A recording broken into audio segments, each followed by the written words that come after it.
Pardon the interruption, but I'm Mike Wilbon. It's National Talk in the Third Person Day, Tony. You ever talk in the third person? Tony Kornheiser does it when Tony Kornheiser is feeling saucy. Who comes up with these things? Seriously, are people hired? Who sets these stupid national days? Who does it? There's 3 or 4 every day. There's 3 or 4 different ones. Yeah. Best third-person talker in sports, Ricky Henderson. Ricky Henderson, I'll go with that. Number 1.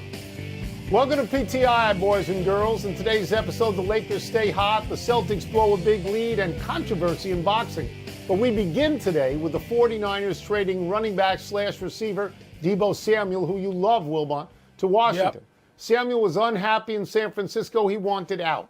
Washington will assume his entire $17.55 million contract. Wilbon, what does this do for Jaden Daniels in Washington, and where does this leave the Niners? Well, I'm going to dismiss the Niners. The Niners know how to replace people. They know how to draft. They know how to sign. They have money. They don't whine. They go get people, and they contend. That's the end of the Niners portion of my comment. Washington, the Commanders. I mean, Tony, it gives them a weapon. And look, I don't know. You know my fascination, as you alluded to, with Deebo Samuel for years. I don't know whether he was just in a funk because he sort of wanted to be paid more and kind of sort of didn't want to be there, or is he done? Which one? He's taken a lot of hits. He's played that combination position of receiver, running back, and been so terrific at it. Tony, and when you add him to Terry McLaurin, and I hear people saying, well, he's not really a number 2 anymore. I don't want to hear that. He's a weapon. However you decide to deploy him with a young, ambitious quarterback who is his own weapon himself with his legs, in addition to throwing the football, it does, I don't know, it should boost everybody who's in that locker room and following that team in Washington to have Deebo Samuel on board.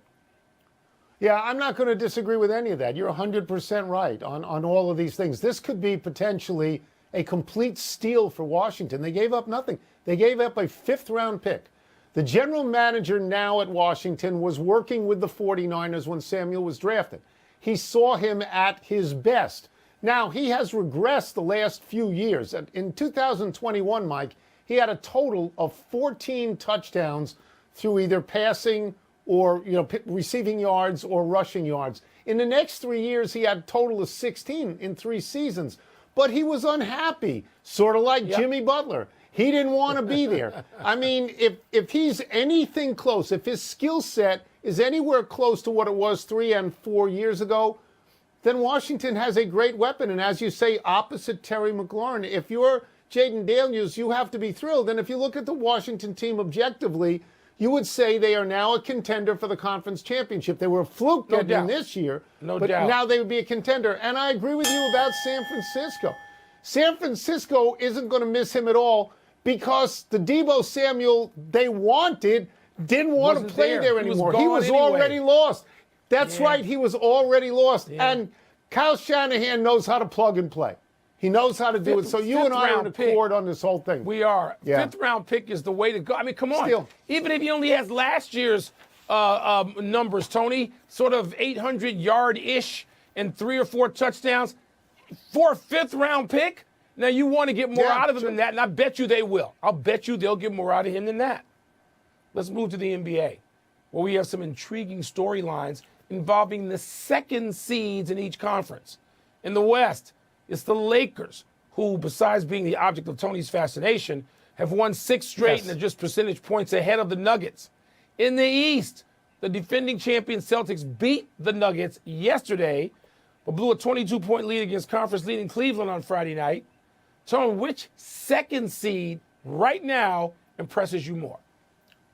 Okay, the Boston Celtics are the defending NBA champions. They went through the playoffs last year, 16 wins, 3 losses. I mean, they know how to win because they've actually won. These Cleveland Cavaliers haven't won anything. They haven't gotten to the conference finals at this point. You know, the Celtics are a wonderful team, but as you are correctly predicting, I am smitten with the Lakers at the moment. They have won 11 straight games over teams with a 500 or better record. And I know they're small, Mike, and I worry they're going to get ground up, against a big team. Yeah. But they've got, at the moment, they've got Luka Doncic and LeBron James. And let me say that again if people miss it. They've got Luka Doncic and LeBron James. And they're doing something that they haven't done, and Luka's never done, which is play defense.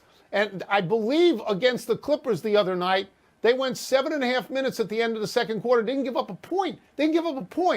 So I'm going to use a sentence now that I didn't think I would ever say. I never believed I had any reason to say it.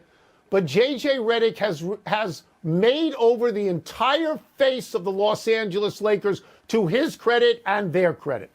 And he had to do it again.